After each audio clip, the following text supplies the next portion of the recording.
Now it's time to work on the gallery wall. As you can see, I've kind of emptied out that little corner and that shelf to move.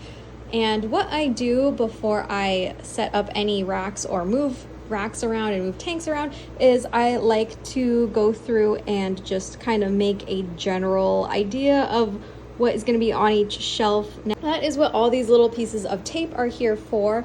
I use those to mark off where I want the shelf to begin and where the tops of tanks are.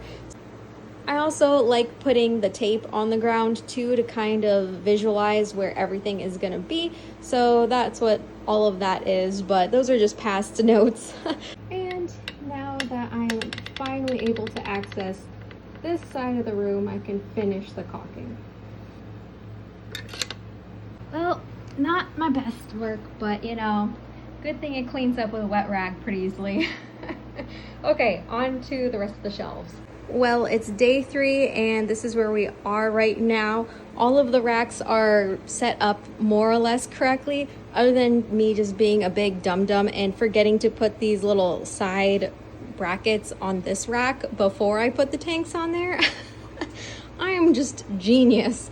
Anyways, I think you guys get the idea that I'm gonna have wood going across from this rack to that rack to kind of bridge this gap and make it feel like it's all one unit. I'm gonna be putting 2 medium-sized terrariums in the middle section here, so hopefully it'll be fine with the weight of those and on the side of the rack here. If I totally fail and everything falls down, you guys will learn from my mistakes. Now I just have to wait for these 3 tanks to cycle and finish setting up this last one.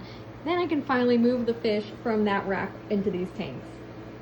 Now it's time for some water changes. See you later, bye!